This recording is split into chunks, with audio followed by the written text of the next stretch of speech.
Happy New Year, y'all.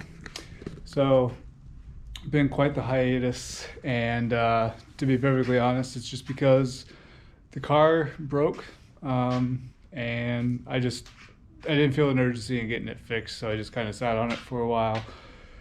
Plus, just a lot of other things came up personally, so I just kind of took a break from doing car stuff. Plus, there weren't any events coming up, so there wasn't a huge urgency in getting the car back up and running. So I had some time and decided to take a break. And I'm also not one that likes to work in the cold too much. I'm not a person that works in the cold very well. It's not my favorite thing to do. So took a little bit of a break, and also just trying to get some finances and all that stuff in order, and doing some personal things. Like I think I've mentioned it before in video long ago that I'm also trying to go for my real estate license, which actually I just finished the course a couple weeks ago, and I am now waiting for my test, which actually, as of filming this video, is in a week.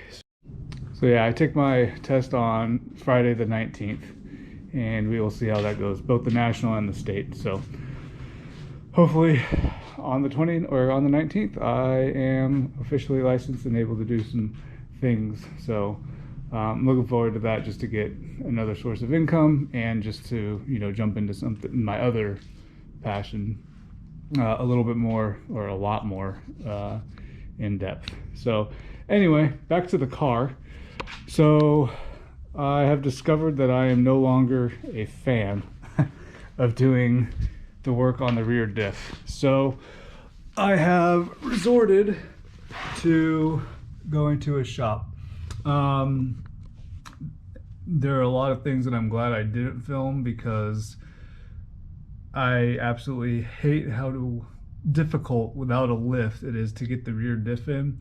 I actually had to be janky with the jack here and get it up there with balancing it and maneuvering with my knees and whatnot. And it's not so much the diff that's the issue.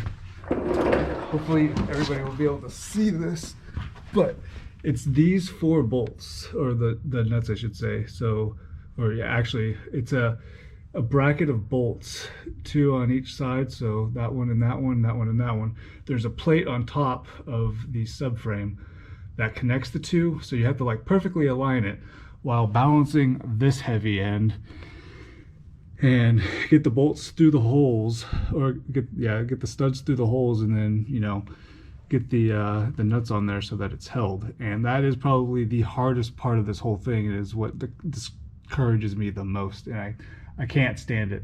So luckily I got it back in there. And then for some reason, this bolt, you can barely see it, but it's the one that that holds the lateral links to the knuckle. I don't know why this one in particular was being difficult last night. This one went in perfectly fine and was good to go, but I would have filmed the whole reinstallation of all this stuff, but I'm glad I didn't, because there were so many breaks and frustrations that I had to go through. But tonight's goal is to get the exhaust back on, and then just tighten some bolts, get the axle nuts, tightened up and secured on there, and get her ready to go to the shop. I haven't gotten an appointment set yet, but I have been in talk with National Speed up in Richmond. So the new rear diff, which here I'll show you really quick. And when it comes to the rear diff, I don't know exactly what the issue is, but something that I looked into was possibly the fact that I was being cheap, and I decided to use AutoZone stuff, and didn't even think about the LSD additives. So maybe that's what caused the issue. Who knows? I'm just speculating, and that's what it is. But I decided to pull the trigger and get a big boy part. And fortunately, I'm going to grab this with no gloves on. But there it is. I got the Cusco, however you want to pronounce it, 1.5 way LSD. So that's part of what's being installed. And then, if you all remember, excuse the toilet or the paper towel rolls, but the Gymkhana exhaust too. So I'm gonna get that readjusted so it's not hanging down so far like it was before. But yes, we got this, and this is what I was actually being held back on, just because I looked at the cost of it, and I have a lot of other financial things that I'm focused on right now. But track season's coming up, and suddenly the car takes precedence over a lot of other things. And I've also been fortunate with the tenants in the house, so that's a blessing in itself. But yep, so got to get the car back together, because I can't just bring the rear diff, unfortunately, up to the shop for them to work on it. But also, I completely forgot when I had mentioned that that I wanted to get the rear diff installed, that I still had the exhaust that I wanted to get installed too. So bringing the car up actually helps. And then who knows, I might come up with a random few other projects. I actually just thought about one right now, which happens to be this guy, because I'm trying to get a coolant sensor or a coolant gauge applied into the car, because I still got this one empty pod right there. And although obviously the access port still shows the coolant temp itself, and that's helpful, I kind of want something bigger to look at, and eventually down the line hopefully have a Haltech. Anyway, without further ado, let's get back to getting this car put together.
And there we have it. All right, so car is about I would say 90% back together. I just didn't put the wheels on because I want to bleed the brakes. I still remember during the track session, not sure if it was just me getting used to the brake pads or what the heck was going on, but the brake pedal seemed a little bit squishy, and I didn't have full confidence in it, so I'm just going to go through everything. Brakes, they still worked.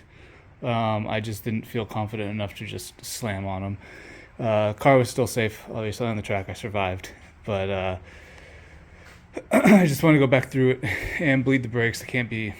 I don't think there's any negative to doing it anyway. I also need to take out the turbo and do the transmission fluid. You can't see down there very well at all. I can't either because the hood's blocking the light. But I haven't changed the transmission fluid either. Like I said, y'all, I just had no urgency after coming back from the last track session and it just being broke essentially. So I just left it be. But now I just got to put on the wheels and we should be good to go. I also, not sure if I mentioned it, but I use Subaru's fluid in the diff, so we'll see if that makes a difference. But because I also have the Cusco 1.5 way like I showed you, I am going to obviously be buying their fluid for their diff and then bringing it up to the shop whenever I get the chance to. So I still got to schedule that. I've got the deposit made. I'm just waiting on them to tell me when I will be able to bring it up. And I also decided to slap on the NASA sticker. So got that to be able to compete in competition with them. I still need the front and the rear covered, so at least I got the two sides. Got this one and the other side. Boo-boo I made was didn't take into account that the fuel cap, or the fuel lid, is fuel cover I should say, is on this side. So there's a little bit of a height difference.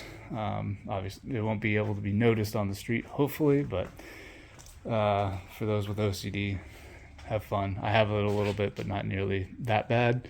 And yeah, so that'll do it for this. I'm just waiting on the date, like I said, to bring it up. Unfortunately I have to bring up the whole car, but at the same time I'll be able to knock out a couple of things. So I'm just happy to have the car back to where it looks like it's a car again, rather than everything just taken apart and kind of sitting around. So there you all have it, guys.